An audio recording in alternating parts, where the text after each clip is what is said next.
Can we post the land acknowledgement?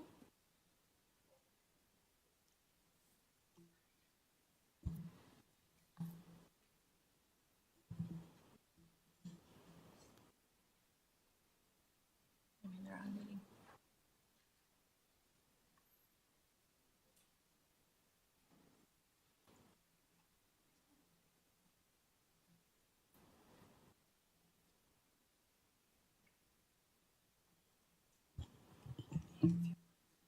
Oh, okay.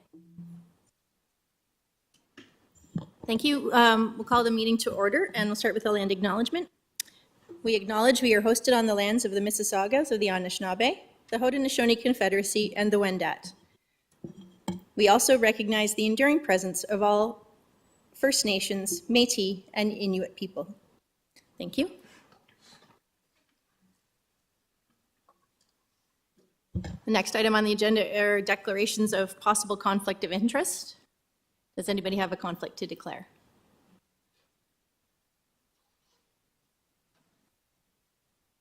Hearing none. Our only item on the agenda today is delegations from the public. And before we begin, I'll just remind trustees and our public present that there's no other budget agenda items tonight, that there's an update tomorrow and discussion on budget items, and the actual vote on the budget will be on June 20th, the meeting of June 20th. So here tonight we're just here for you. With delegations, each delegate will have 5 minutes to speak. There's a timer on the screen that you can see ahead of me. We'll have a bell that goes off when there's 1 minute left to remind you. And then once you're finished, there will be an opportunity for trustees to ask questions of clarification only, and each trustee has 3 minutes to ask questions. Remind everybody that the board's code of conduct applies to everyone in the room and online. And we'll begin. We've had a few cancellations today from delegates. So we'll begin with delegate number 2, and I'm going to reorder the list a little bit because delegate number 2 and number 4 have requested to speak together or in series. So our first delegate is Alan John Valdoria. Thank you. Go ahead when you're ready. Hello, everyone. My name is AJ Valdoria, and I've been part of the Hillcrest Community School for over 30 years. I'm a former student of the school. While I was in high school and university, I worked at the school community center as a lifeguard and swim instructor, and then I started my career as a teacher at the school, where I was a coach for the school swim team. I can honestly tell you that I kept coming back year after year because of the pool. I came back because I truly want to give back to the kids and the community everything that I was given. I want all my students to feel what I felt as a young boy. Swimming saved my life. The first swim team I joined was in 1994 at Hillcrest Community School. My coaches at the time were Adriana Dilworth and Linda Flanagan. These two women were the greatest gifts I ever received in school. I speak before you because I have a great appreciation for what Adriana and Linda did for me. I'm here speaking to you because I want you to know what those two women did for me 25 years ago shaped the person I am today. As a child, I was very competitive. So, competitive swimming was perfect for me. I believe that I was born with a talent to swim. I know that I probably would never have realized that I was a good swimmer if I wasn't given the opportunity at Hillcrest. I come from a single mother household. My mother is an immigrant from the Philippines. Let's face it, competitive swimming was not in the cards for someone like me. However, Hillcrest had a pool, and I was fortunate enough to have weekly swimming lessons and access to a swim team. I was good at swimming, and because of it, I gained the respect from my peers and the school community. People knew who I was, and swimming gave me the confidence to feel like I was somebody. I often reflect on my life, and I think who I would be if it wasn't for the pool at Hillcrest. Would I still have the respect for my peers as a young Filipino kid? Would I have gone to university or become a teacher? I know it sounds like a stretch, but the pool at Hillcrest saved my life. I know deep down that the pool had a profound impact of who I am today and how far I've come. When I was younger, my coaches, Adrian and Linda, held swim practice every single morning and every lunch hour during the school week. That's a total of 10 practices a week. I never missed a practice and ended up swimming 300 kilometers by the end of my graduation year. That's about the distance of swimming from Toronto to Syracuse, New York. I want you to think about that. My coaches sat on the pool deck for hours each year until I reached 300 kilometers. Think about how many hours that is. With that many hours in the pool, you can only imagine the life lessons that you would learn. We learn to be resilient, to have discipline, to be part of a team, to have respect and compassion. We also learned that if we wanted to reach our goals, we would have to work for it, and nothing was going to be given to us. These are the important lessons that kids learn from the pool at Hillcrest. I grew up within the TDSB, and every year from grade 2 until grade 12, I was on the podium for an individual event and a relay. In high school, I medaled in every year in swimming and qualified for OFSA for all 4 years of high school. OFSA is the highest level you can compete in high school. And I'll tell you from personal experience that behind the blocks in every event, you will without a doubt see a Hillcrest swimmer. I tell you this because I want you to know that Hillcrest has built a legacy of over 40 years of swimming. They have built a phenomenal swim program, and without a doubt, it is one of the best public swim programs in the city. If you go to the school today, you will be reminded of this, as there are 33 championship titles on the wall. Hillcrest has won a championship every single year starting from 2004, and that's when they started doing banners. I say that with pride. I say it out of respect for every swimmer that ever came to swim on the team, to every parent who brought their child to an early morning swim practice, and to every teacher and coach who dedicated their time and effort. I promise you that each of those people will tell you that the pool is worth it. I'm truly heartbroken by the news. And I ask you to please not take the pool away from Hillcrest, or even the possibility that it will only be used for half a year. I want you to all think about you as a young child. I want you to remember how excited you were to go swimming. This is what the kids feel every day that they come to school. No amount of money can replace what the pool provides to both the kids and the community. I beg you not to take the opportunity away from the kids. The heart of Hillcrest Community School lies within the pool, and as they have built a legacy around it. Put simply, it won't be the same without it. Thank you very much. Oh, don't go anywhere. Don't go anywhere. Now we have the opportunity for trustees to ask questions. Do we have any questions for the delegate? You call them back. Sorry, I'm just checking online. I don't see any in the chat. Sorry, I don't actually see any questions, but thank you very much for coming to tell us about your background and your story. Thank you.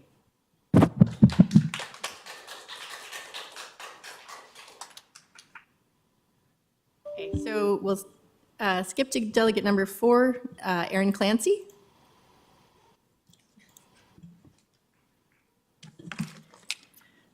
Thank you. My name is Erin Clancy, and I am an educator at Hillcrest Community School. I'm here today to speak on behalf of the pool at Hillcrest. I've been an educator at Hillcrest Community School for 20 years. I've also had the opportunity for my three children to attend Hillcrest over the past 11 years. So I speak to you today not only as an educator, but as a parent. I would like to speak as a parent first. My eldest daughter has always suffered from social anxiety. She was diagnosed when she was in grade 2 and has always struggled with joining groups and trying new things, but the pool at Hillcrest was sincerely her saving grace. Our amazing aquatic instructors at Hillcrest, who AJ mentioned, 2 who are amazing, but we've had many amazing ones since, have always been dedicated and committed to delivering an outstanding swim program. My daughter flourished in the pool and in these programs. She joined the distance program, as AJ mentioned, and she also, not as many as AJ, but she also reached close to 300 kilometers in her distance.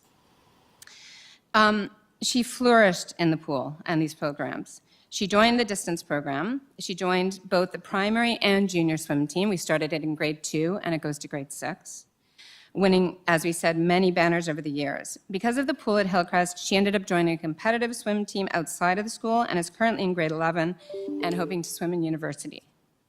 She has learned so many strategies to help her overcome her anxiety, and I thank the swim program at Hillcrest. The aquatic instructors have been excellent. They are dedicated, they are committed, they go above and beyond the job that they're supposed to be doing. They volunteer so much of their time, and I cannot speak highly enough about them. So now I would like to speak as an educator. One of the things I absolutely love the most about my job at Hillcrest is coaching teams. And I've had the opportunity to coach the Hillcrest swim team for as long as I can remember. Sorry, I'm getting teary. I've always, working with these unbelievable aquatic instructors has really just made me realize how much their jobs are important to the board and to the school and to these kids. Unlike other schools, Hillcrest does not have a soccer field. We don't have a lot of green space. We don't have a baseball diamond, but we do have a pool. Without that pool, a lot of our our activities, our teams we don't have the space to actually do them. We do them on the streets, and we try as hard as we can, but the pool has always been the heart of our school. I can't imagine losing this part of my job. As much as I love teaching, I love the opportunity of meeting all the different kids through swim, giving the opportunity for anyone to join the swim team. It doesn't matter what skill level you are, you just have to be able to swim one distance of the 15-meter pool. We pride ourselves on the inclusion and allowing anyone to join. Obviously, as an educator, we also recognize the importance of money going towards special education. I mean, we know that's key. But I have to argue the fact that our pool has helped so many of our special education kids. These kids who have anxiety, these kids who have ADHD, these kids who have learning disabilities, they find a place in the pool because it's a place where we include everybody. It gives them opportunities for socialization, teamwork, and physical activity outside of the classroom. We talk about the importance right now of dealing with so many mental health issues, and I think that physical activity is absolutely important for mental health and for children to reduce their stress and their anxiety. Every student who we have who joins the swim team they volunteer their time, the aquatic instructors in the morning. These kids, our teachers have told us that they have a better school day because they've participated in the swim program. So I just want to end by saying, please keep our pool. I've been there for 20 years. I can't imagine the school without it, and I just hope that you feel the same way. Thank you.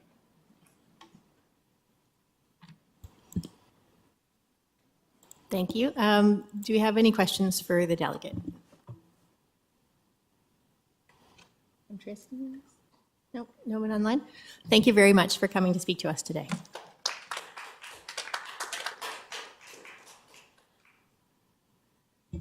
Next on our list, we have Sophie and Jason Tam.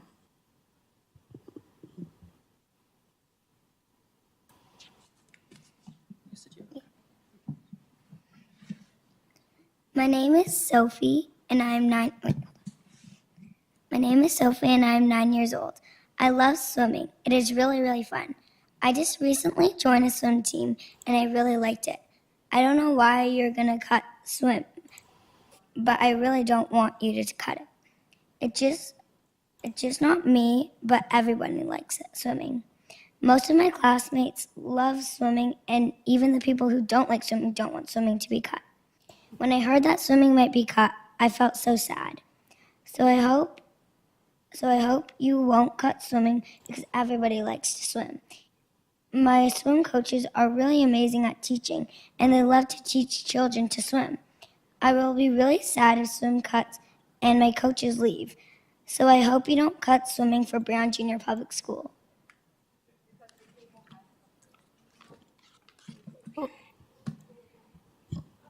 So I'm Sophie's father, also a product of the public school system. I learned swimming at an early age. I swam with my school swim team. And as you learned, just Sophie does as well. I became a lifeguard, swim instructor, and I've taught hundreds of kids at Market Lane Public School back in the day. So look, I was part of sports teams, competition, and I think that's vital for this generation moving forward. I, like you, also was a student trustee, though, on a school board. So I understand how important this decision is and how difficult what you guys are considering to do is as well, and what sort of power sits in your hands. We're all born in water, all of us, in a womb. And that's why we are, as humans, I think, naturally able to swim when we're given the opportunity. So that's why I'm hoping that the effort of this and through the months, we'll be able to reinstate some of our swimming programs. I also have here last to be able to read a statement given by David Crombie, former mayor and obviously Minister of Health and Welfare in Canada. As a generous public servant who dedicated many years of creating and fostering community at Toronto, including serving as chair of Toronto Lands Corporation, he signed this statement and avidly supported the TDSB swimming pools and programs. So he writes, I have significant history supporting TDSB aquatics programming and have long been an avid advocate of the role and importance of swimming pools, including those situated in schools in Toronto.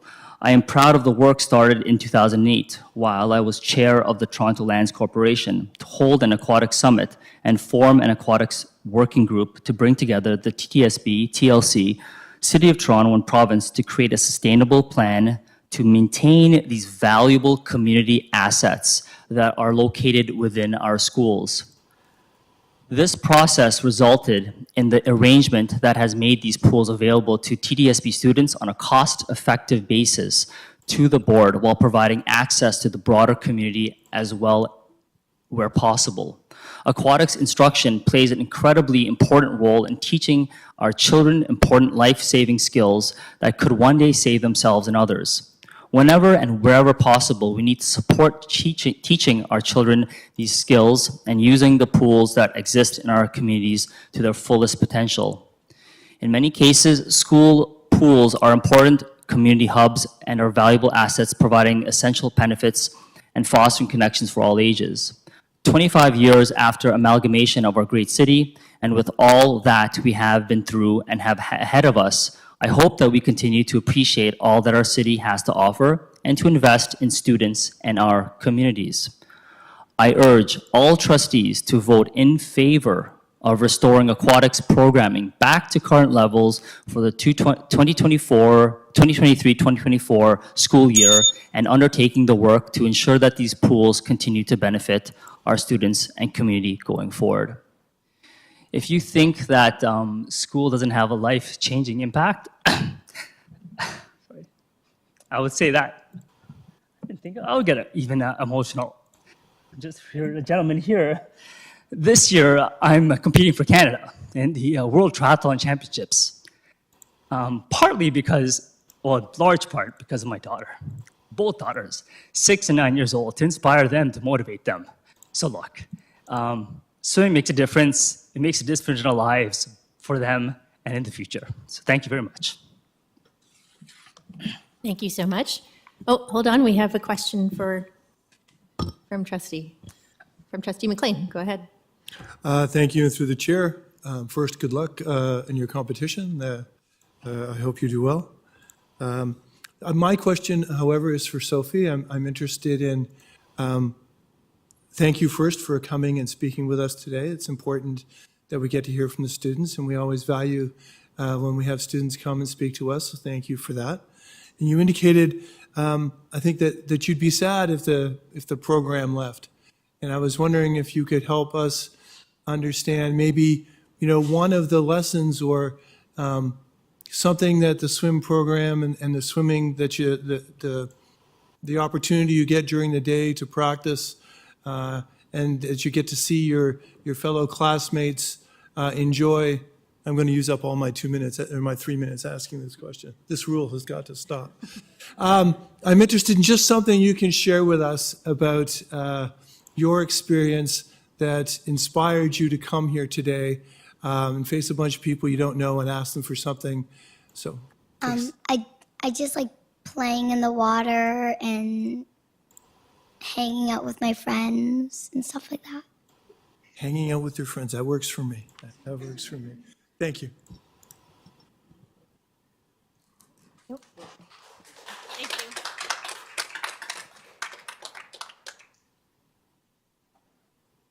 So our next delegate is Henry Zolis, and this is a virtual delegation. So do we have Henry on the line?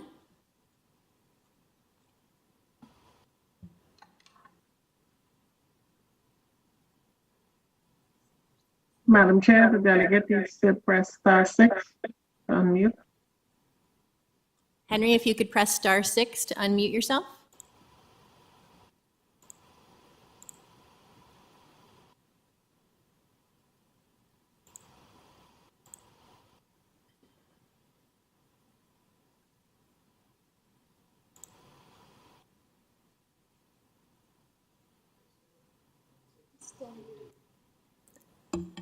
Okay, Henry, you're still muted. You need to press *6 to unmute yourself to speak.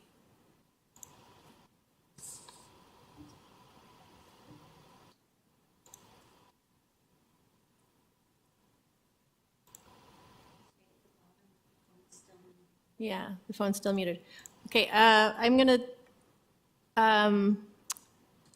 go to delegate number 9 then, and we'll come back to Henry. I wonder if staff could message him again instructions. That would be awesome. Thank you. And I noticed that Trustee Shan's name was on the screen when we popped up. Trustee Shan, are you in the meeting? Yes, I am, Thank you. Madam Chair. If there's any. Trustee Patel here too, Madam Chair. Oh, thank you very much. Any other trustees who've joined since we started delegations could let us know.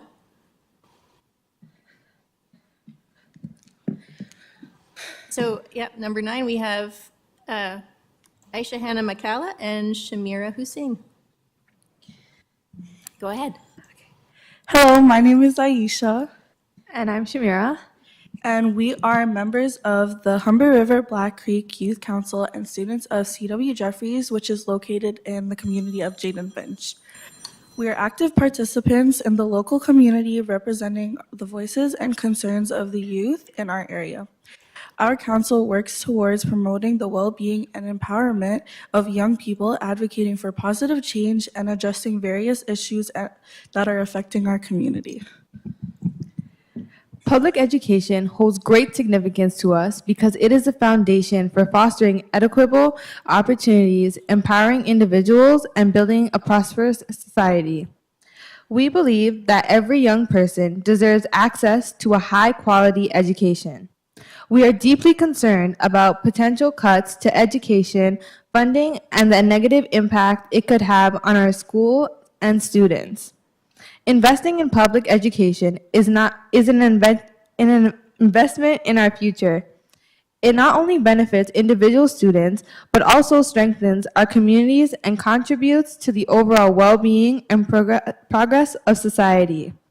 We firmly believe that by prioritizing education and providing adequate funding, we can create a more equitable and prosperous future for all. The reason as to why this affects us specifically is because being from a marginalized community such as Jayden Finch that is historically underserved, underrepresented, and often falls through the cracks, it can lead to youth joining gangs and violence, which is perpetuated by the school-to-prison pipeline. The issue of school-to-prison pipeline is deeply connected to our concerns about the public education and the Jayden Finch community. The school-to-prison pipeline refers to the systemic practices and policies that push students, particularly those from marginalized community, out of schools and into the criminal justice system.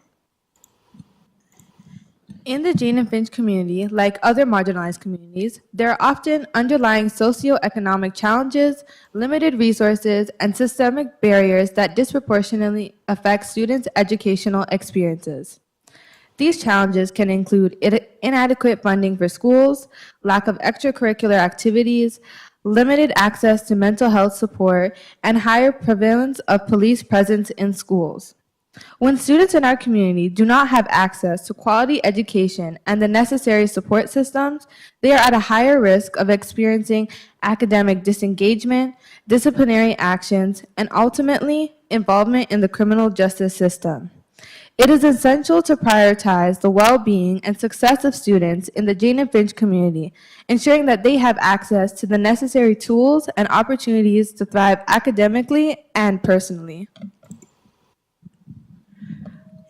By refusing to accept these cuts, we can create a future where all students have an equal chance to succeed, regardless of their backgrounds or circumstances. As students of the TDSB, members of the Jane and Finch community, CW Jeffrey students, and Humber River Black Creek Youth Council advocates, we strongly urge the board to take action against these cuts. We are calling the board to take an active role to do everything in your power as elected officials, board staff, and community partners to save the future of our generation. This can only be done with your support. We appreciate the time you have taken to hear us today, and we know that you will help us make a difference. Thank you very much. Now we have questions from trustees. So first we have trustee DeVitis. So thank you for coming here. I know that it's not an easy thing to do, and I don't remember doing anything nearly as useful when I was your age as what you're doing today, so thank you for that, okay? So I got a couple questions. First of all, what grade are you both in? I'm in grade 12. I'm in grade 12 as well. So you're graduating this year. Yes. So you're not here because you're going back in September. No. Why are you here? We care about the Jane and Finch community. Like, it's a very small community. Everyone is connected. We also have siblings that are affected in this as well. Family, friends, it's not just us. It's people we're leaving behind us as well. Okay. And I know that I talked to some of the students in the neighborhood in different schools about the budget process. What prompted you to want to come here and make your voice heard today?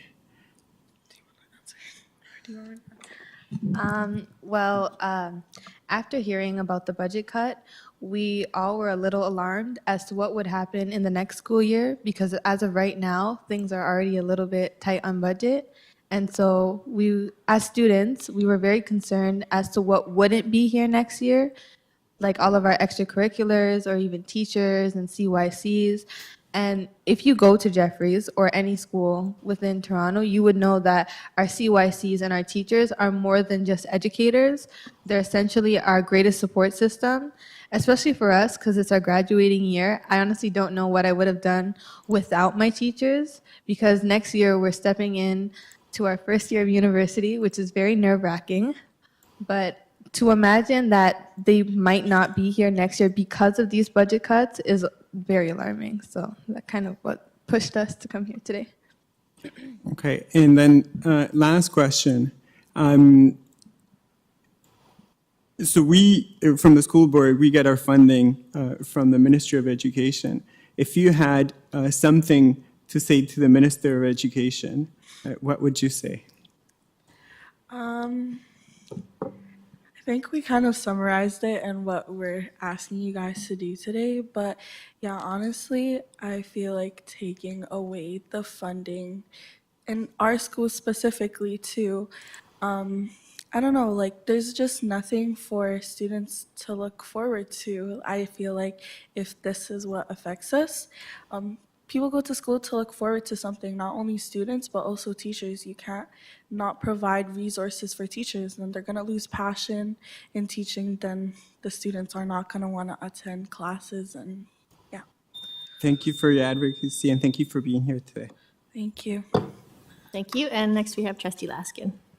Thank you very much. I was going to ask a similar question of clarification.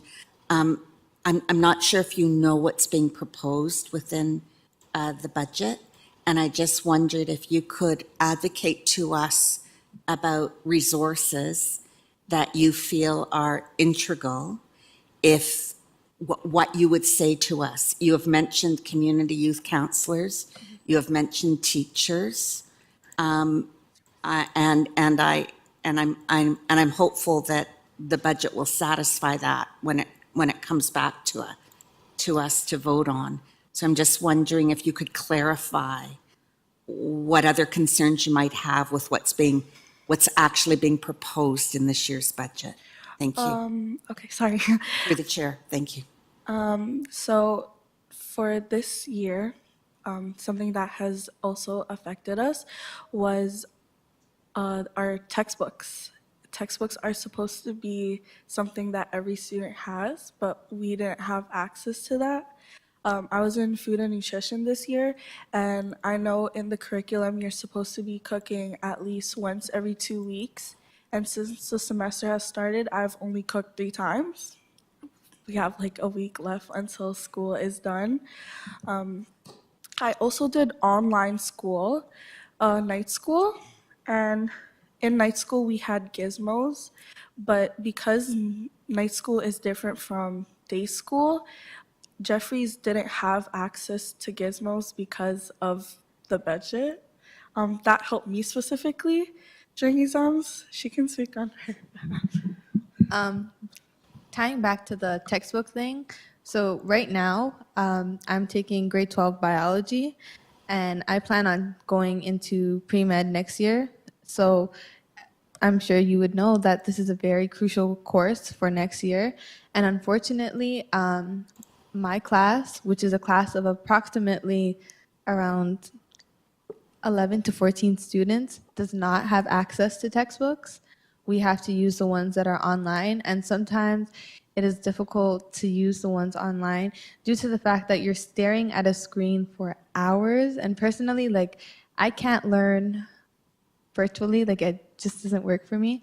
But to have my textbook online, which is something that I need in this particular course, it's a little difficult to learn. Not to mention, I just had mentioned the gizmo. So my class was supposed to have the gizmos as well, and it was supposed to help out with our protein synthesis unit. But unfortunately, we didn't have the funds to cover for that gizmo, and so we missed out on that opportunity. And if you know anything about grade 12 biology, visuals are everything. So Thank you. My time is up, but that was really important for our staff in the room to have heard. Thank you so much. Thank you. And online we have Trustee King. Thank you through the chair, and thank you, Taisha and Samira, for coming in today. I'm a CW Jeffries alumni myself, so appreciate the voice coming from that community and absolutely relate to the challenges that you have shared and some of the marginalizations that happen in that community.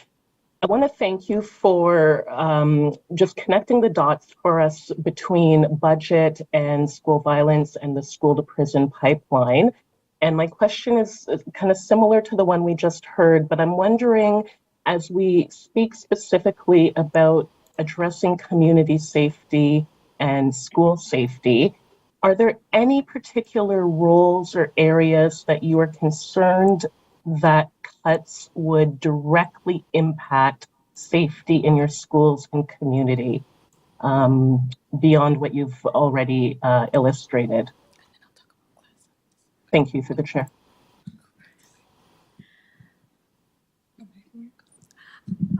In terms of safety, I think if budget cuts were to happen, that would also mean that we would have a minimized amount of safety hall monitors. So we usually have them to ensure that students are in class and are doing what they're supposed to be doing. But because there might be potential budget cuts, we might not have hall monitors. And because of this alone, students might feel that classes are optional, especially if class sizes increase. And not to mention, with class size increasing, not only will students not want to be in class, but you have to realize the school or the student to teacher ratio will also be off. So that means that there are more students, but less students individually getting the help that they might need. And speaking from personal experience, asking for help isn't always the easiest thing. especially in a large group of people, because sometimes you might be put in a spot where you're supposed to know something, but you don't know whatever's being taught. And so to have to bring yourself forward in front of maybe a class of 30 to 34 students isn't always the easiest, especially if you're in a very like academic class or in a very like academic environment. And also, I have talked to students from other schools, and they have never heard of grade 12 classes being canceled, but my school has that because we don't have enough money to provide to pay a supply teacher to be present. I'm not saying that the kids in my school are irresponsible, but when classes are constantly being canceled, you have nobody to supervise. It makes students feel like it's optional.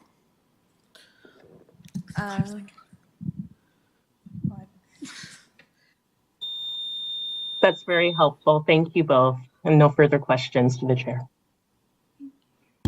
Thank you, and we have trustee McLean. Thank you, and through the chair.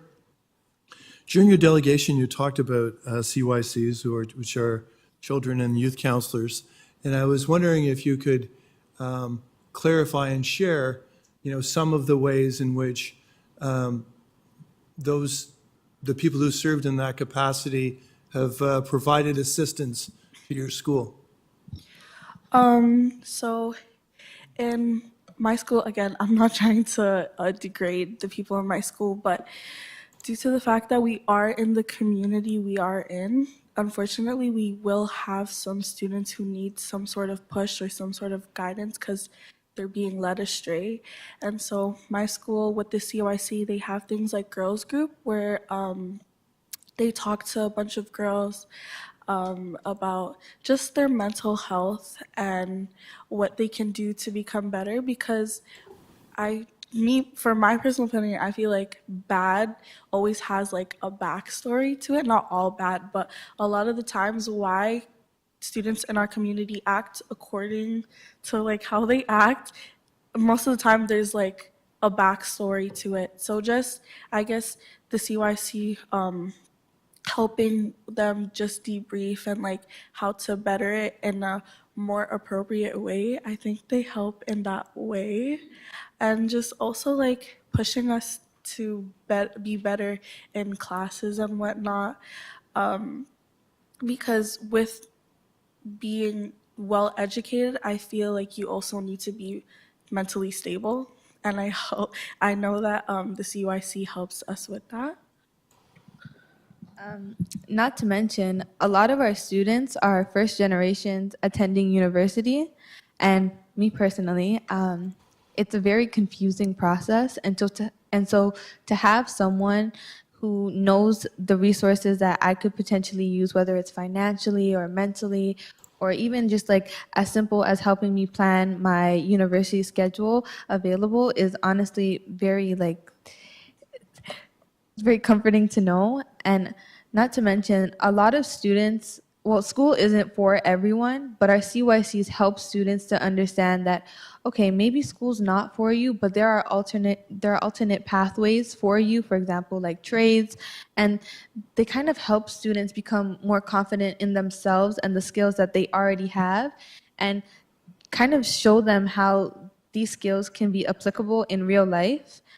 For example, a lot of students in our school run small businesses. Our CYCs help students to not only promote their business, but to kind of push them in the right direction as to taking things like business class or going into marketing or maybe taking an economics class. Thank you, and congratulations. Thank you very much for coming today. And I forgot to mention earlier, if anyone has a written delegation that they would like to have us share with all trustees, you can feel free to send it to the email that you originally contacted, the delegates@tdsb.on.ca, and staff will make sure that all trustees get a copy of that. Thank you very much. Thank you.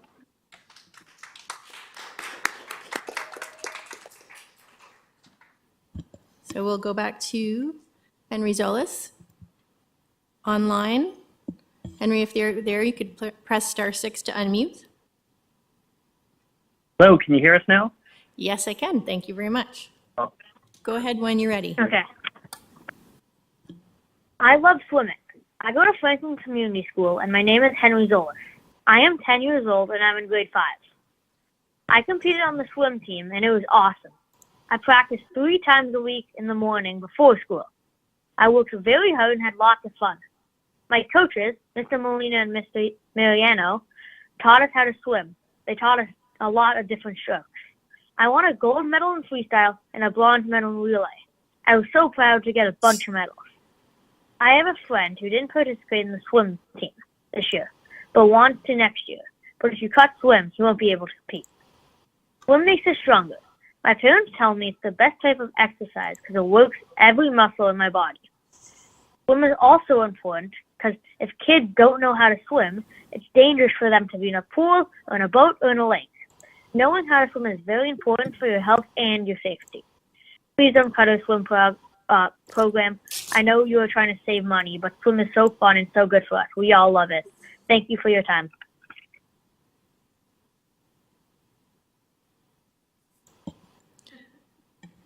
Thank you, Henry. Do we have any questions from trustees for Henry? I don't see any.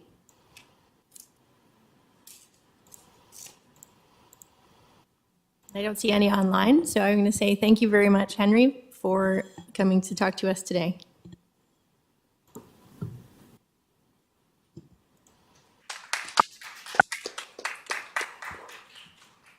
Our next delegate, number 10, is also online, and that's Joella Connaught.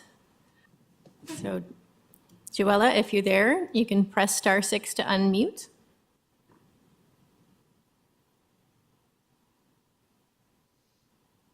Good afternoon, everyone. Good afternoon. My name is Joella Connaught, and thank you guys for hearing me out today. I am a parent, a Black parent of 2 Black boys who are in grade 5 and 6, and they attend Scarborough Village Public School. I'm a member of Scarborough Village's school council as well, and I'm also speaking in association with the Toronto School Council Coalition. The statement I'm sharing with you guys today, I must admit, is quite personal and a bit painful and private for me and my son. But given the gravity of our lived experiences so far in trying to navigate the school system and, hearing of continued budget cuts that might come our way, I felt it necessary to share my story and my son's story with you all today, some of our story. So as a mom in the TDSB, I have had to coach my 11 and 12-year-old sons how to de-escalate racist encounters with students, parents, and teachers. As a mom in the TDSB, I am often terrified to leave my sons at school, and sometimes even more terrified at the end of the day when it comes for pickup, because I'm just not sure what experience they'll have to share with me that it's not too pleasant, or if it's not directly towards them, something that they have witnessed. As a mom in the TDSB, I've had to hear my children utter words of self-hatred because they've learned that through the actions of others, that the features such as the color of their skin and the texture of their hair don't seem to award them the same level of human dignity and decency that they see their peers of different social locations receive. As a mom in the TDSB, I have to manage my children's trauma as well as my own, from continued experiences of antisocial behavior, while still being expected to be the person to come up with the resources to navigate such glaring social issues within our school. As a mom in the TDSB, I have been questioned about mine and my children's role in the trauma that's been inflicted upon us, as if perhaps sometimes it was something that we did or somehow we looked for it. As a mom in the TDSB, I've experienced my 11-year-old child telling me that they wanted to end their life just so they no longer have to deal with the hostile environment that is their school. As a mom in the TDSB, I've had my child say to me that I know it's not right that I get treated differently and badly because of the color of my skin. I know it's not right, Mommy. I know it's not right on any day, and especially not on my birthday. While I fully support fellow parents and caregivers in fighting for changes to things like class sizes, coding, and swimming pool programs, I'm here to fight for my son's humanity and human rights to be recognized and respected. I'm fighting for the voices of all Black students and really all students from racialized and marginalized backgrounds. I'm fighting for our pleas of safety, respect, and protection of our children's mental health and well-being. I am in a constant battle with myself to the degree on which I lend my mental and physical labor to develop a program for a school environment that has not been too kind to my own, in an attempt to apply some level of remedy to a volatile situation, despite knowing it is the very environment that has done so much to harm and damage my children's development and growth so far. I have been stuck in a position of needing assistance to support my children, but also having to be the one to provide much needed resources to the school to address major social issues, rather than giving my 100% to the love and support that my children require of me as their mother. I am stuck in this position of a rock and a hard place because there does not appear to be enough or sometimes any resources to support students navigating social issues such as bullying, anti-Black racism, and mental health. Despite this, I know there are students in other schools suffering with the same circumstances without the luxury of having a parent who happens to have some ability to create some much needed social and mental health initiatives for their school. As you have heard from delegates in prior weeks, more than 15 school councils have come together to form the Toronto School Council Coalition. Virulent anti-Black racism and paltry mental health resources are not unique to my son's school. Your past cuts have made school more unsafe for kids and for my kids as well as thousands of other kids. Untreated trauma that they experience at school creates more problems down the road. In an increasingly hostile post-pandemic world, funds for teachers, educational assistants, and mental health practitioners should be going up and not down. So when I hear about possible budget cuts constantly over the year, I'm left wondering what new or expanded role I'm going to have to take on to make sure that my son survived the day. I thank you guys for listening to a brief snippet of my story and my son's story, and I hope that it moves you to, take into consideration that, vital funds could be helpful to a lot of resources for mental health and supporting children on identity and things of that nature to make the school environment a more welcoming place for all. Thank you. Thank you very much. We have a question for you from Trustee Laskin. Thank you very much, Joella, for sharing with us such a personal story and for your efforts. I'm wondering, we don't have an opportunity to question staff during these sessions or follow up with staff, but it seems to me some issues you've raised are very important to discuss with staff. So I'm asking you if you could please email your trustee, and that trustee will email their superintendent or executive superintendent to have a further conversation with you to talk about the kinds of resources that many of us think are in our schools, but just to clarify, to ensure it should not be up to parents. And I appreciate you raising this issue with us. Thank you very much. Thank you for that. And I'd like to share that, as I mentioned, my sons, they just turned 11 and 12, and I have twice had to go so far in their school career to a superintendent because of concerns I've had about the level of bullying and anti-Black racism that, they have experienced, and my experience of trying to be a parent advocate to support and protect my children. So I have had discussion as recent as last month with my superintendent due to an incident one of many this school year alone that had happened with my eldest son. And I will say he was quite responsive and, spoke to some things that could hopefully be done. But my concern is that it seemed that I only heard any of this when things became a crisis situation. And I quite honestly still don't know what it will look like if, there will be follow through. Because I've heard things before, and I've even brought things in myself as trying to be a resource as well, and being a part of the school council. And it was often like, thank you for this, but I never saw anything further go ahead with it. So I will definitely take your advice and hope that my words will really show that there needs to be action. Like it's great to hear things. It's great to know that there may be something, but it requires that it it really does be implemented at the same time. So thank you so much for your feedback and your information on possible next steps. Thank you. I'm sure there'll be follow-up. Thank you. Thank you. Next we have Trustee King. Thank you through the chair. And again, thank you to the delegate, Joella, for coming in and for sharing your experiences. And I'm sure that, well, I can say I'm very sorry to hear of what you've navigated as a parent and what your child has had to navigate. My comment was really similar to Trustee Laskin again. I just wanted to acknowledge, that we understand that the ways that we need to disrupt and address anti-Black racism relate to different areas of our service and our business. And I just want to thank Trustee Laskin again just for that suggestion so that we do have a chance to just discuss at a deeper level some of the other areas that we can look at being proactive as it relates to the budget as well. So no further question, just that comment, and thank you, Joella. Thanks to the chair. Thank you very much. Thank you. Next we have Trustee DeVitis.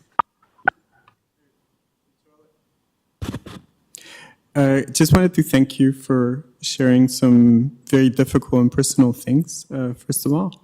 My question's simple.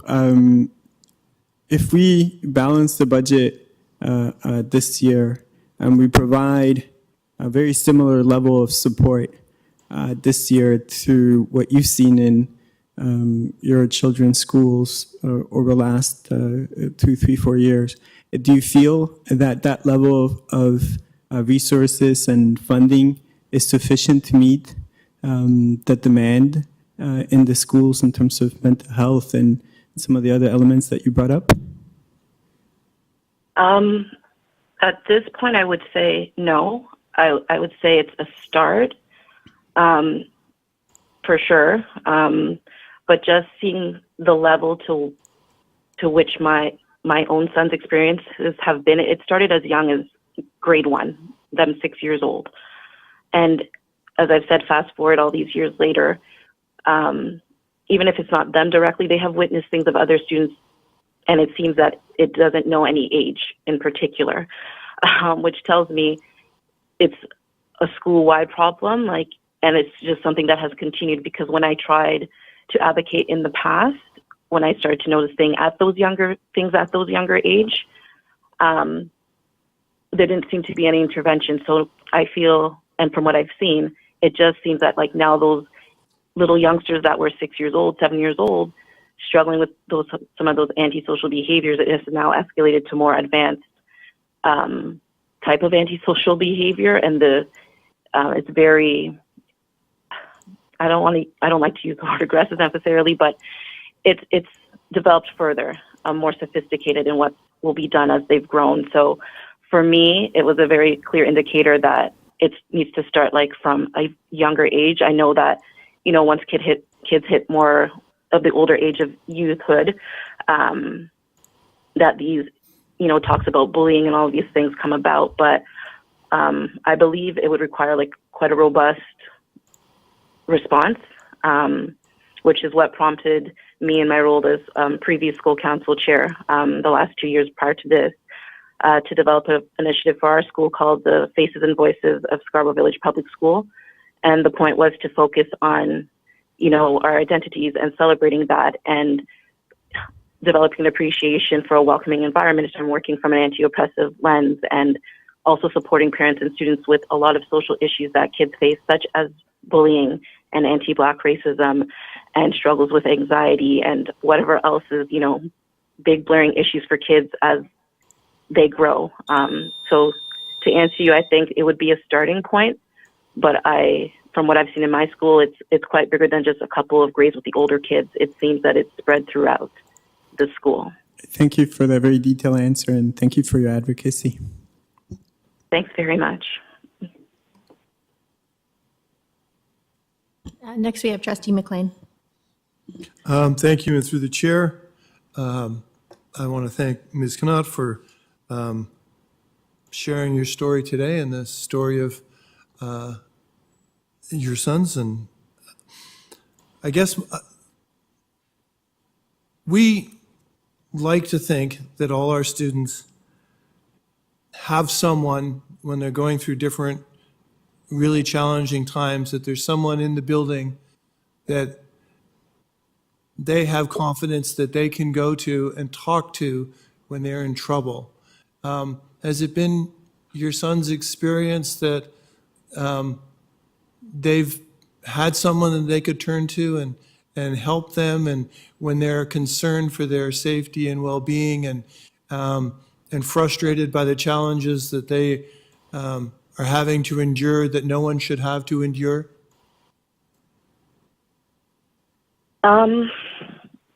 I would say it's been a mixed bag. I would say this past year probably has been the most successful, if we want to say that. In terms of that, we've had a change in the school administration this past school year.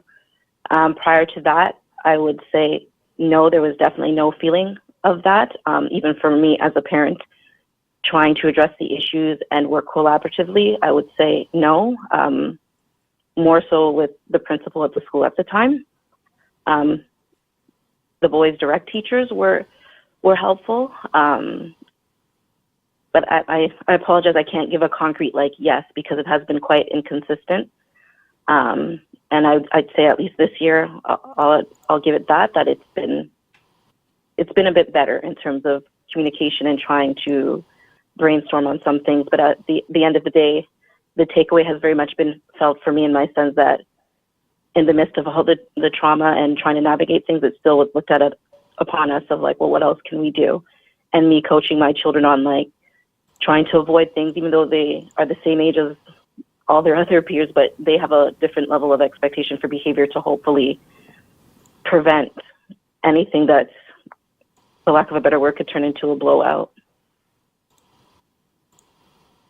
Thank you again for your honesty and sharing your son's experience and the reality with us. So thank you very much. Thank you all again for allowing me to share and hearing my voice and me representing my two beautiful boys' voice as well. Thank you. I don't see any more questions, so I want to thank you for bringing your story to us today. It's important for us to hear this. Thank you very much. The next delegate on our list, number 11, is Isabella Mellon. So this is a virtual delegation again. So Isabella, if you can press *6 to unmute. I'm here. Can you hear me okay? Yes, go ahead. Okay. My name is Isabella Mellon. I'm the co-chair of the School Advisory Council at Jean Lum Public School, where my eldest is currently in SK. I'm speaking to you today as a concerned parent of children with 16 years ahead of them in the TDSB and in association with the Toronto School Council Coalition. Families at our school live in a dense condo community and consider ourselves lucky to send our kids into a 3-year-old facility. Yet we're alarmed by the staffing cuts at our school. In September, we are losing half an office admin, half of our already pathetic 1.0 EA allocation, and one of our 5 kindergarten classrooms won't have an ECE. What good is a shiny new building if every year the shrinking budget chips away at the caring staff within it?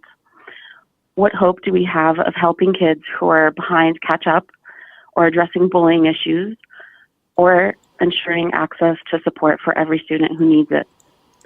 Jean Lum shouldn't have to compete with other schools for the little bit the province throws our way. Special needs support shouldn't compete with aquatic programs. Facility repairs shouldn't have to compete with vice principal allocations, et cetera, et cetera. The system is broken. All students deserve a well-funded school. Listening to our education minister repeatedly dodge follow-up about inflation is frankly disgusting, and I'd like to extend him an invite into reality. Similarly, we heard last week at the TDSB budget town hall that the province calculates funding for our schools without accounting for the cost of things, the cost of utilities, the cost to maintain, let alone upgrade our school buildings. the cost of new collective bargaining agreements, the cost of new educational materials, the cost of necessary programs to mitigate academic losses from COVID. None of that is considered, leaving trustees to make cuts or plunge the TDSB further into deficit. In Ontario, good governance has been replaced by a cold, hard formula. On behalf of the Toronto School Council Coalition, we condemn this illegitimate budgeting process and call it out for what it is, an abusive pattern of sabotage that creates and worsens harmful school conditions and an unacceptable province-wide attack on public education. We have heard that trustees believe the cuts are not as devastating for students this year as the last time around. The last time already left conditions within our schools in bad shape. Our academic programs lack rigor and adequate opportunities for enrichment. Bullying is rampant with no effective mechanisms for accountability and trauma support. And despite claims of low enrollment overall, the TDSB schools, there are TDSB schools where students experience overcrowding so bad, at Wedgwood, for example, that students have had to eat lunch on floors and forego their library, gym, and outdoor recreational space to accommodate extra classrooms. Furthermore, according to TDSB census data, our children's mental health was already in decline pre-COVID. EQAO test scores are low and stagnant or falling. Our school buildings are crumbling with no relief in sight. To hear anyone say the cuts are not so bad this time is of little consolation because the cuts are cumulative and mounting fast. For any trustee to pat themselves on the back because the body of public education doesn't have quite the gushing wound that it had last time is an insult to the families they serve. Congratulations, but the patient's still dying. A further insult is the sham of pretending to set and meet lofty and intangible goals like those in the TDSB's multi-year strategic plan. We reject the notion of strategic budgeting, and we also reject the performative half measures funded and undertaken in support of its so-called 5 pillars. The first pillar of the multi-year strategic plan is transforming education. But with the mounting budget cuts, parents are left wondering, transform it into what? As you heard at the June 1st meeting, the Toronto School Council Coalition is organizing to demand that the provincial government not only release a fraction of the $44 billion sitting in reserve for education, but overhaul the budget process entirely in favor of a new approach centered around student needs. Given the deteriorating physical condition of many TDSB schools and the declining academic and emotional health of our students, there's only one essential pillar, and that is the pillar of adequate funding to meet the minimum basic needs of our students. Thank you. Thank you very much. Just checking for questions.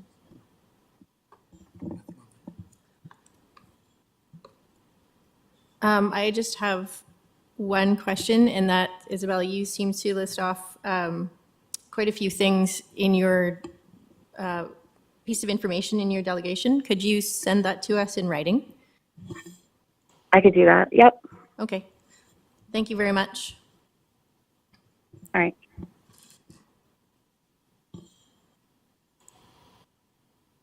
Our next delegate is in person, and that is Sandra Hugh.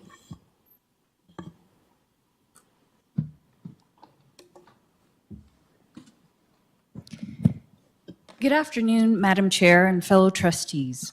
My name is Sandra Ha, and I'm a parent at Earl Beatty Public School. I'm here today to speak on behalf of Earl Beatty school community and as a parent to a special needs student regarding the swim program, which is currently only running as a part-time program. Firstly, I want to acknowledge that trustees are tasked with difficult decisions to ensure student needs are respected and addressed on many levels. I recognize that the TDSB values of equity, diversity, and inclusion are likely top of mind when trustees make their decisions on motions or budgets. At a recent budget town hall on June 7th, Mr. Craig Schneider, Executive Officer, Finance at the TDSB, stated the approved key budget drivers for 2023-24. Staff allocation to support students, students and staff safety, mental health and well-being, student success and engagement, equitable access to learning opportunities, including Indigenous education, human rights, modernization, and accessibility. Why do I bring these key budget drivers up? Because I would like us to focus on these key areas and how the SWIM instructional program fulfills these mandates, while not taxing other programs or creating a financial burden on the TDSB. It is my understanding that the budget being voted on by trustees includes the SWIM program. The program supports approximately 3,000 students from 8 schools and would be reinstated with a full programming schedule and staffing levels without adversely affecting other priorities in the budget. The SWIM program costs about $400,000 to run as it did before, as a regular weekly program. This is a cost of $133.33 per student per school calendar year at approximately $4.85 per swim lesson. By having dedicated swim instructors and swim assistants for regular weekly lessons allows for all students to learn the life-saving skills of swimming, water safety, and maintaining physical fitness. It is an especially invaluable skill for many special needs students, as many neurodiverse autistic students are already susceptible to a higher risk of drowning due to the fact that many are naturally drawn to water as it provides a soothing sensory experience. Our son has always been drawn to water, and we were thrilled to know that when we joined the Earl Beatty school community, swimming lessons and water safety would be reviewed on a regular weekly basis, especially since we live in a neighborhood that is steps away from Lake Ontario and has many outdoor pools in the area. Earl Beatty in particular had plans to include 2 other schools that would use our pool facilities before COVID, as well as providing opportunities for ISP classes. Many schools with pools are planning similar opportunities for students in neighboring schools. During COVID, our son's swimming skills digressed, and he was anxious to get back into the water, but with limited access to pools during that time, we were concerned that the lack of exposure would put him at risk of drowning. Moreover, he struggles with transitions, changes, and routines on a daily basis. Having a weekly program avoids behavioral meltdowns and burnouts for our child, as it would for other neurodiverse students. As a special needs student on the spectrum, he's still waiting funding from the provincial government to support therapies that he requires to be successful in his daily life. The challenges he faces are often invisible, and he is often mistaken for neurotypical. I can assure you he is not. When abrupt changes happen, it can affect his mental well-being in the form of high anxiety, physical discomfort, and in the extreme, depression or anger. He requires emotional, social, and mental support from trusting adults throughout his day. Our school is already losing a secretary he's bonded with and will also be down a special needs support person as of this September. He is already losing key people in his life at school that have helped him to self-regulate. The SWIM program is an early prevention intervention, basic life-saving skill that ensures that no other TDSB student has to die because they were not able to swim. In 2017, during a canoe trip at Algonquin Park, a TDSB high school student drowned. If that student had access to a swim program in elementary school, his outcome might not have ended so tragically. Those schools with a pool should certainly not be penalized for having a resource available to them that other schools do not. As a parting request, please reconsider supporting the reinstatement of the pool program to levels previous to the pandemic. The SWIM program is an equalizer that provides a healthy, inclusive activity, an invaluable life-saving skill and therapy, all for just $4.85 a lesson. Thank you. Thank you very much. Do we have any questions for the delegate? And I'll pass the chair. Go ahead. Thank you, Sandra, for coming today. I just wanted to clarify 2 things. One, you mentioned that Earl Beatty was sharing the pool with other schools. So wanted to return to that? the plan was to share the pool and the pool program and extend that opportunity to other schools prior to COVID. So just as COVID was hitting, that was in the works, in the plans to do that. But because of this year, because the pool program actually got a little bit messed up near the end of December, we were just doing halftime programming after December. So there was no ability to really even have a discussion about expanding the program because it was already struggling as it was. Okay, so the other question I had was, you mentioned that your child is still waiting for provincially funded autism supports? That's right. How long have you been waiting for? So he was just recently diagnosed in June of 2022. So it's still very early, but it's very doubtful that he'll get any funding, as I mean, the wait list is now up to 60,000 kids or more. And so I recognize that he will not likely get the funding from the government at the rate that we're going right now. And so he won't benefit from any of that funding.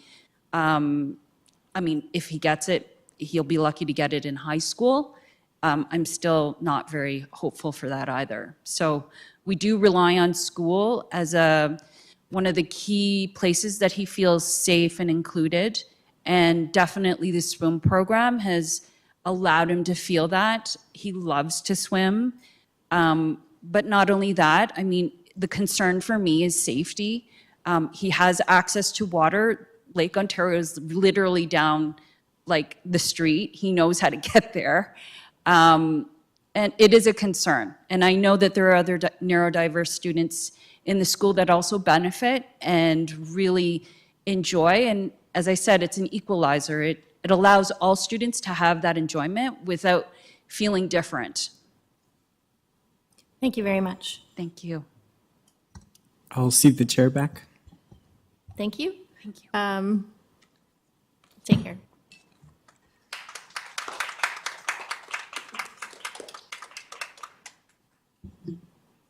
Next on the list, we have Dahlia Buckstein and Catherine Hendry. Thank you. Trustees, guests, and fellow students, today I stand before you to shed light on a program that has truly made a difference in the lives of countless students in my school. I would like to give you the student's perspective. My name is Dahlia Buckstein. I am a grade 6 student at Hillcrest Community School, and I am referring to our beloved swim program. It is a program that not only has the potential to save lives, but it can also bring people so much closer together. Before we dive into the program itself, it would be a shame not to talk about our amazing swim teachers.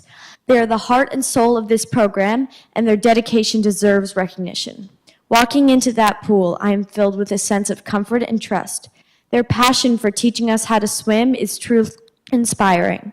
We all feel so fortunate to have them, and to lose these teachers would be to lose such an integral part of our school. It saddens me to think that when I move on from this school next year, I won't have the chance to come back and witness the sight of another swim banner proudly displayed on the wall. I won't see our dedicated swim coaches on the pool deck passionately discussing the proper way to put on a swim cap.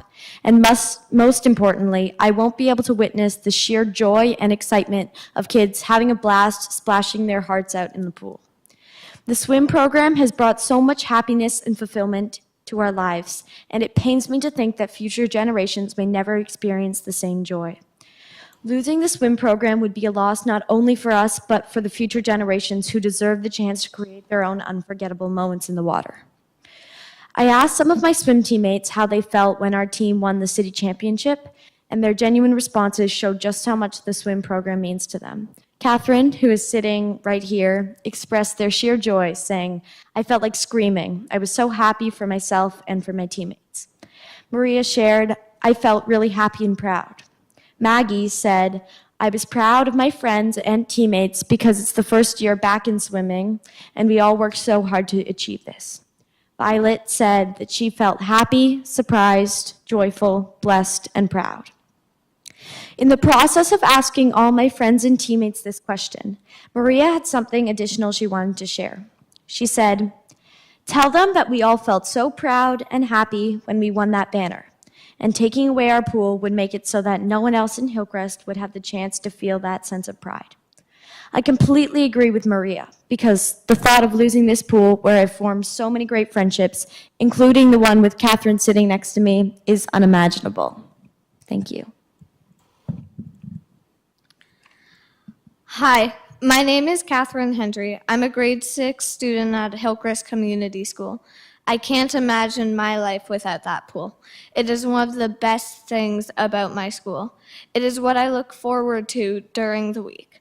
It is one of the things I'm scared of losing, even though there is a pool at my school next year, Winona, though I was recently informed that you guys are planning to do the same thing there too. People make more and more and more special memories there every day. And Hillcrest Community Pool every day. Not to mention all of my memories of the swim team. I've made so many friends because of the pool. It would be a shame if future generations couldn't. The staff there are amazing. They are kind and so good at their job. It scares me to think that my sister wouldn't have the same opportunities or memories.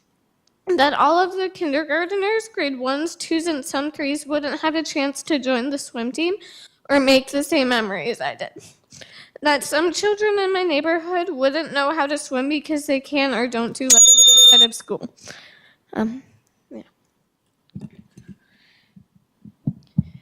We'd like to give a special thank you to our swim teachers, coaches, and friends, Mr. I, Ms. Clancy, Mr. Valdoria, and Ms. Stevens. I couldn't imagine this year without them. They deserve the pool to teach in. Thank you. Thank you. Thank you very much for that. First, we have Trustee McLean. Thank you, and through the chair, thank you both for coming today and sharing your experience and your fondness clearly for one another and those. I'm interested in learning about your in-school experience with the aquatic program. So can you tell me a little bit about how often, how many times a week you get to enjoy the program, and what kind of activities in terms of life-saving and life, just to share that kind of angle as well, please.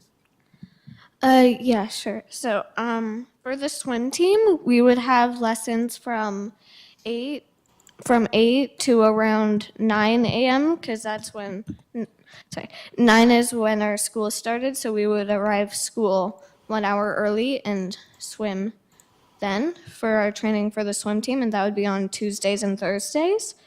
And so every class is given a chance to do a weekly lesson. For our class, it's 2 periods long. Ours is on Friday right before school ends, and so it's one of the highlights of my week. And so many children have been taught how to swim there, which I don't know if they would have learned how to swim before if they didn't have the swim program. And yeah, I hope that answers your question. Yeah, thank you. That was informative for me through the chair. Because you clearly, the swim program is doing exceptionally well, and some of the kids that are getting access are joining the team, and the team's doing great. But could you share the experience of some of the kids who quite maybe aren't up to that level, and the impact that you've noticed that it has on some of your fellow classmates, that the water, maybe are a little timid around the water, and have made them more comfortable, and have them a greater sense of safety, and along that angles, if you would. Well, as you probably know, there was, in the past, there's been canceled swim classes and canceled school because of COVID-19. And for some of our students, this would have been their first year at the pool. And I have to say that many of our students I observed were like insecure of their swimming talents or not excited to get into the pool every day. And then as the program went on, you can tell that everybody feels so safe and comfortable in the pool, and I think it's really great. Thank you both.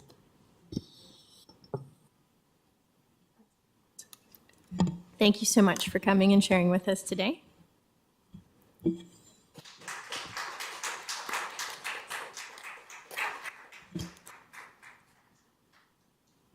And next we have Helen Mitchell.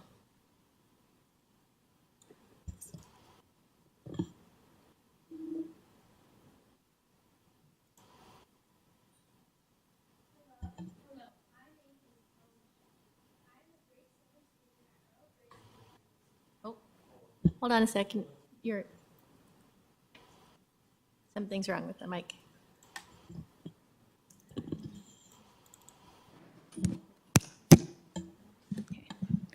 Hello, my name is Helen Michelle. I am a grade 7 student at Earl Grey Senior Public School. Thank you for letting me speak today about the importance of the pool and swimming at my school. I am very lucky that I have had a pool in both of the schools I've been to. I learned to swim at Franklin Community School, and now I continue to swim at Earl Grey.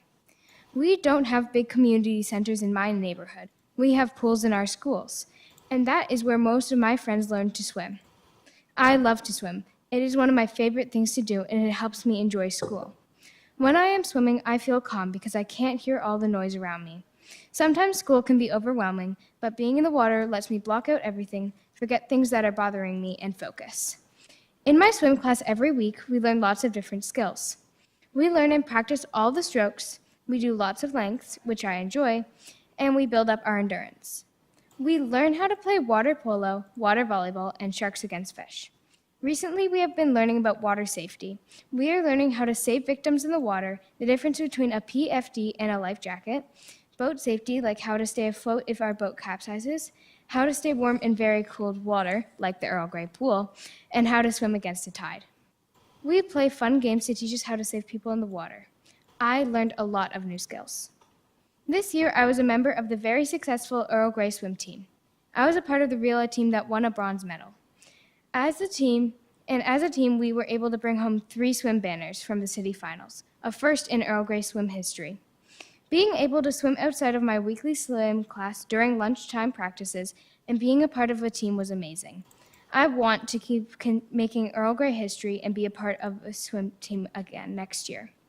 My swim teachers have always been the ones to motivate me and teach me all these amazing skills. This year, Miss Chu and Mr. J are my swim teachers, and they help everyone love swimming. As you can see, this program can do so much more than just teach swimming, and it makes me very sad to think the swim program might change. School would not be as fun if I could not swim every week or be a part of the swim team. The pool is my happy place. Thank you so much for your time. Thank you very much. Yep. Go ahead, Trustee McLean. Thank you, and through the chair, thank you very much for coming and sharing your story with us today. I'm interested in the life-saving skills that you've been taught, and you and your fellow classmates have been taught. And I'm wondering if I'm going to ask you to, I'm going to ask you to clarify your confidence for me, so that I don't have to word these appropriately. I'm interested in if you are, and you believe your classmates, as a result of the programming you've been able to take as it pertains to life-saving skills, if you think you would find yourself in a situation that anybody was in distress, whether you think you'd be confident enough to apply what you've learned to actually get involved and try to provide assistance if you should find yourself in a situation where people were in distress in the water?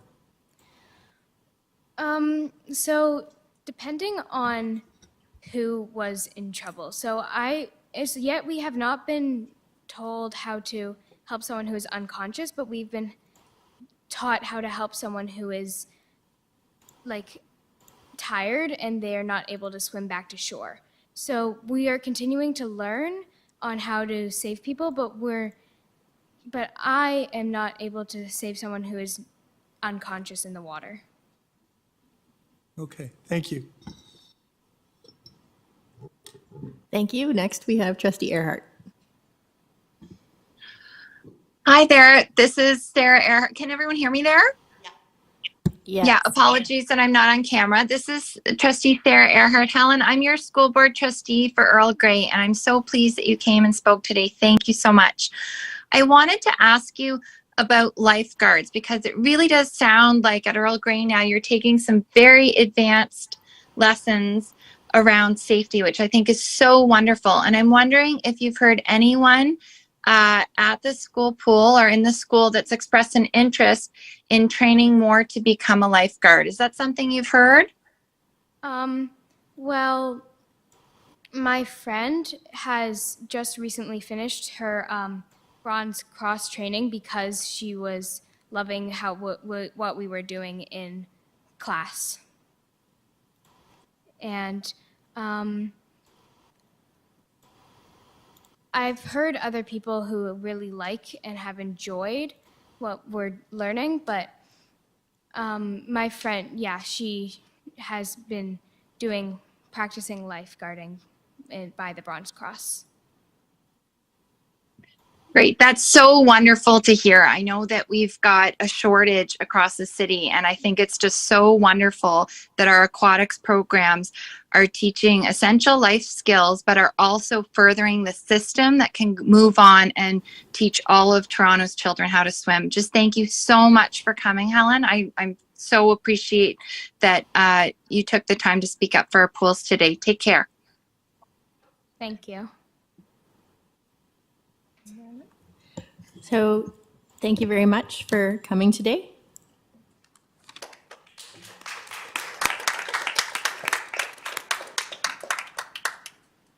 And that is the end of our list for delegations for this evening. Thank you very much, everybody, for coming, and thank you, trustees and staff, for coming to listen. I move the motion to adjourn. Oh, yes, we have to move to adjourn. Trustee Laskin? Sorry. Trustee Laskin moves. DeVito seconds. All in favor? Aye. Aye. Okay. Any opposed? That carries. Thank you very much, everyone.